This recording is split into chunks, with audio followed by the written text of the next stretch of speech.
This is just a little creepy. My name is Tracy. Let's get into today's video.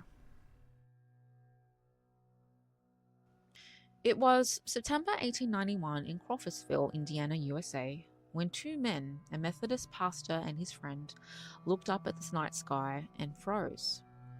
Hovering above them was a massive, writhing creature. It looked alive, like a living mass of flesh, 20 feet long and 8 feet wide. The men described it as flapping and squirming with no head, no tail, no clear shape. It glided silently above rooftops, undulating as if it were in pain. Then it exhaled, a hot blast of air that left the witnesses trembling. They weren't the only ones. Dozens of townsfolk saw the same monster drifting across the sky. Some swore it moaned like a dying animal. Others said it seemed to breathe. Newspapers dubbed it the Crawfordsville Monster. Skeptics later claimed it was nothing more than a flock of birds illuminated by gas lamps, their wings overlapping to create the illusion of one massive creature. But those who saw it insisted it was alive, something unearthly. And for a small town in Indiana, that autumn night became the stuff of legend.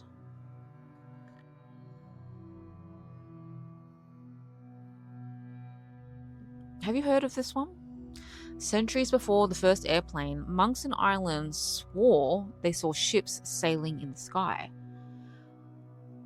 The most famous account came from the monastery at Clonmacnoise in the 9th century. One day, as the monks gathered for a service, a strange sight appeared overhead, an airship floating through the clouds, its anchor dropping down into the churchyard. The anchor caught on the door of the church. Moments later, the monks saw a sailor climb down the rope as if he were underwater, struggling to breathe in the heavy air. The abbot ordered the anchor cut free and the sailor scrambled up to his ship. With that, the vessel rose into the sky and drifted away. This wasn't the only story. Medieval texts across Ireland and the British Isles describes ships of the air, vessels that sailed not seas, but skies. Some say that these were allegories meant to symbolize heaven and the divine. Others wondered if they were early UFO sightings, filtered through the eyes of medieval witnesses. Whatever the truth, the visions of ships sailing in the clouds haunted the imaginations for generations. Now, from the past to a modern legend that chills even today. The stories of black-eyed children began circulating in the 1990s. Pale, strange children who appeared at night on doorsteps, sidewalks, and in parking lots.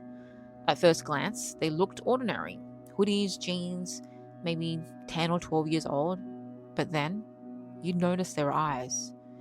Pitch black, no whites, no pupils, just endless darkness.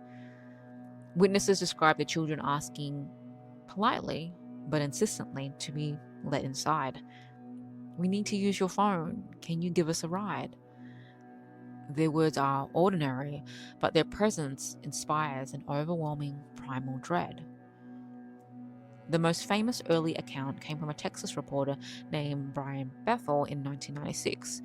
He was sitting in his car at night when two boys knocked on his window. They wanted a ride to the movies.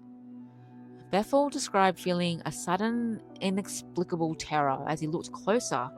He realized their eyes were solid black. He drove away in panic and later wrote an article about the encounter that spread rapidly online, becoming the seed of the modern legend. Over the years, more stories followed. In England, a paranormal magazine published accounts of black-eyed children appearing in Cannock Chase, a wooded area already rich with ghost stories. Locals reported seeing small figures with coal-black eyes stepping out of the trees, staring silently at passers-by before vanishing. In Vermont, a couple claimed two children knocked on their door during a snowstorm. Against their instincts, they let them inside. The power went out, the cats hissed and hid, and the husband later fell mysteriously ill. Whether these accounts are folklore, exaggeration, or something more sinister, they share the same common threads. The children always ask permission to enter, and those who encountered them describe an unshakable sense of dread, as if something ancient and predatory is hiding beneath their childlike form. Are they demons needing an invitation to cross the threshold? Aliens disguised in human form, or simply an urban legend born on the early internet, fueled by shared fears? No one knows, but one thing is certain: once you've heard their stories, you'll think twice about opening the door at night. Over time, the legend of the black-eyed children spread far beyond first-hand encounters. It became a fixture of early internet forums and creepypasta sites, with new tales and alleged sightings shared around the world. Paranormal TV shows, podcasts, and horror films have all adapted the story, keeping it alive for new audiences. Today, they sit alongside Slender Man and other modern myths, proof that in the digital age, some legends don't haunt the night, they go viral.